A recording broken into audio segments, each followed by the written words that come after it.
Well, hi. Happy Monday, magical Monday. How are you guys? It's so good to be back live with a daily dose of dirt on a magical Monday. Magical Monday in South Georgia. The weather is beautiful. It's a blustery, beautiful day. So, I had a delightful weekend, just spending time here at the homestead with my sexy homesteader. We got so many things done. He worked in the rabbitry. We do raise meat rabbits, and he was out there working in the rabbitry, getting it all cleaned up for the spring, and just worked in the garden pulling weeds. He washed our abode on the road, our travel van.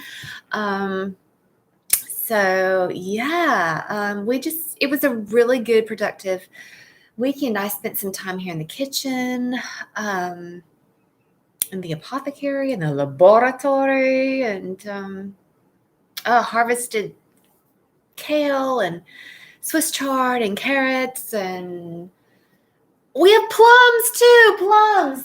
This is one of the ones that just a tiny little plums. The gifts of Mother Nature are just endless and magical every day. So it was a great, splendid weekend, lots of great things. And I felt connected and in tune. And then Monday morning happened. Yeah. Okay, Monday mornings, even for this wide-eyed, bushy-tailed witch in the woods, Mondays for me sometimes can just feel like spiritual sandpaper. It's like I got up this morning, I went outside, and I wished on a satellite instead of a star. Well, there's magic in the mundane right there for you. So yeah. And then I started looking at my charts and journaling, and I was like, oh my gosh, the moon continues its transit of domestic Cancer. It actually left Cancer and moved into charismatic Leo this morning around 8:45 South Georgia time. And the sun, the energetic, vital, vivacious, motivational sun, in transforming Pluto, they actually perfected their trine early today, and Venus and the true north node of the moon come together in the sign of the twin, Gemini. So I was like, well, yeah, well, for a Monday morning, these are really positive aspects to just kick off our week. They're agreeable, motivating, satisfying, transforming, pressing us forward. It's like a breath of fresh air for a Monday morning. I was feeling, a gentle breeze ready to set me in motion. And then I'm like, I just don't feel it. I'm just kind of feeling all out of sorts. Instead of feeling vibrant and ready to blaze trails, I'm like, well, did I roll out of bed wrong? On the wrong side? What's rubbing me raw today? Why is a spiritual sandpaper caressing me? I just feel like taking my coffee and my journal, this was this morning, and taking my little pity party and going off to my broom closet. And then I thought, yeah, you know what? But before I disappear, I need to pull the Daily Dose of Dirt tarot card. Not the archetype card, but I pulled a tarot card this morning. And it happened to be the Seven of Swords. I've been pulling a lot of swords lately, even on, today is pretty much a fire element day. Seven of Swords. Check it out.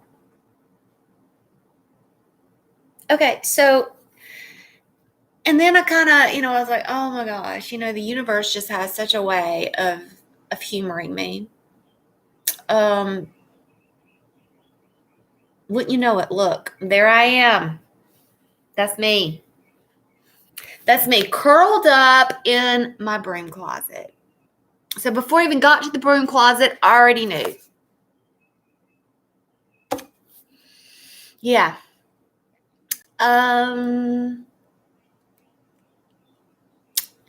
Yeah, this universe does have a great, great sense of humor.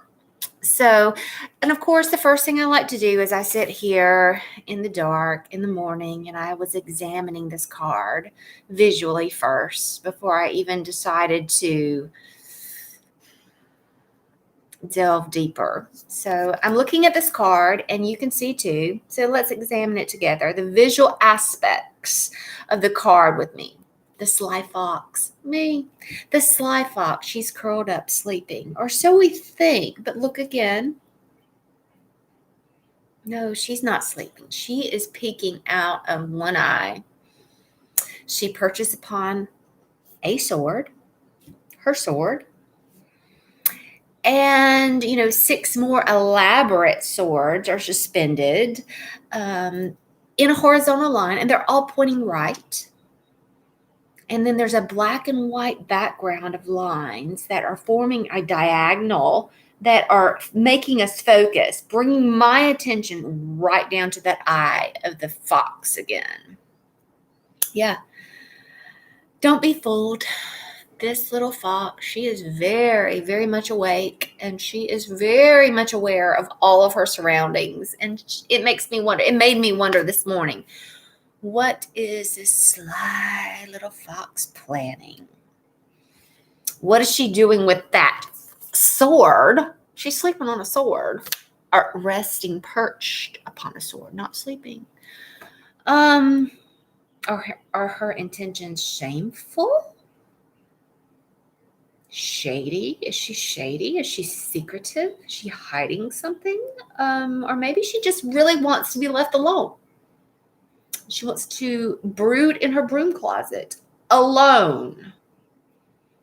It happens. It happens. I always go to my broom closet with a sword, don't you?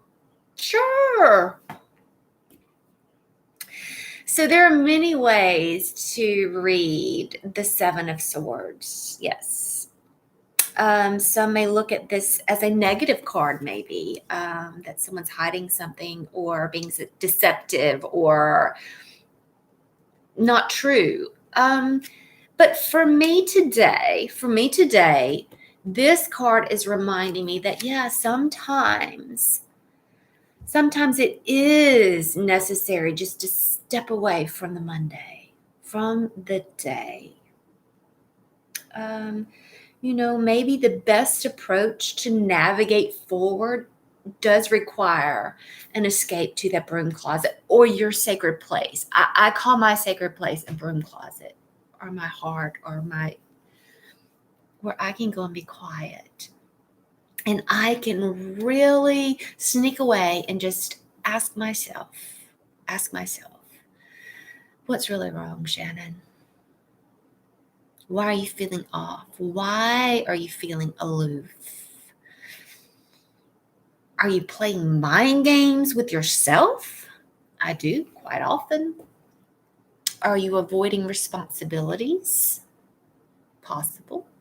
What's hindering you from pressing forward? These are good questions to get to the truth of the matter. What is really at that root that's causing this spiritual sandpaper to scrub you? Or maybe, what if she is simply just waiting for the sword, waiting for the swords to fall and point her in the right direction? She already possesses the one sword she feels very comfortable with, and it's ready to avail. It might even be pointing in the wrong direction, but she thinks it's right. when she just needs to be patient. Be patient. Take a brief reprieve off the beaten path. Surrender to yourself. Temper your inner wildfire. Don't put it out. Do not extinguish your fire. Just temper it. Temper it with patience and gentleness. And wait for those right swords. Wait for the right swords to fall and point you back into the battle with confidence. Yeah, it's good stuff. That's good dirt for a Monday. So yeah, I'm kind of feeling a little off today, but that's okay. Still going to be a great Monday, magical Monday. Tomorrow is Tuesday Tarot Day for patrons. If you haven't checked out the Craft and Crone on patreon.com, please do join the Craft and Crone Crossroads, so you can share tomorrow with us, Tuesday Tarot Day, an exclusive reading for you guys, patrons only. And also, okay, I have to give a shout out because my live song is to encourage, motivate, and press forward. And I just got to give some snaps and claps to one of my good friends. I've known him for some time. His name is Dr. Andrew Carter Curtis. Dr. Curtis. He, at one time, was a veterinarian at the animal hospital that I groom at. And he left there to go home with his family on his homestead with his wife and kids and write a book. And he did it. He did it, folks. He did it. You guys, and I have a signed copy. And it's called Famous Catfish Stew by Dr. Curtis. And so, okay. So Catfish Stew is a timeless story of a young veterinarian. Yeah, he's a lot younger than me. And an aging mentor. I want to give anyone. It's an easy, fun, good read. So I encourage you, check it out. Go to Amazon.com. Carries these books. Go to Amazon.com. Just search for Andrew Carter Curtis, Famous Catfish Stew. So I am actually giving these books as birthday and just simple gifts, because this is good stuff. This is good stuff. This is why we're connected and why we do what we do and pursue our life song. It's good stuff. So I just wanted to give some shout out to him. He supports me in a lot of ways with my daily dose of dirt. And, let's just spread the love. Spread the love. And I'll see you tomorrow for thrilling Tuesday, terrific Tuesday and Tarot Day for the patrons. Thank you so much for joining me on this magical Monday. Spend some time in your broom closet, in your sacred space. Ask yourself some really important questions with kindness, patience, and gentleness. And then blaze a trail. I love you all.